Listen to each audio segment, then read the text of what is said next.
सांगलीमधील अभयनगर येथील श्री साई मंदिरात आज गुरुपौर्णिमा उत्साहात साजरी करण्यात आली।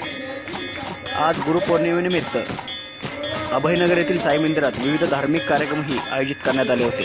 डॉक्टर उज्ज्वला गवळे यांच्या हस्ते श्री साईची यावेळी आरती करण्यात आली। पहाटे 5 वाजता काकड आरती, सकाळी 6 ते 7 वाजता अभिषेक, 7 वाजता आरतीही करण्यात आली। यावेळी दर्शनासाठी भाविकांनी मोठी गर्दी केली होती। राजाराम माने यांच्या हस्ते प्रसादाचे वाटपही करण्यात आले।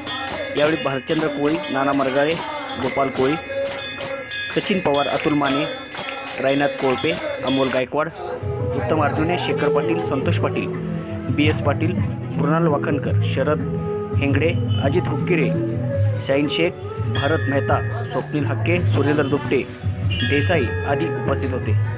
आज दिवसभर साई मंदिरामध्ये विविध कार्यक्रमही संपन्न होत आहेत।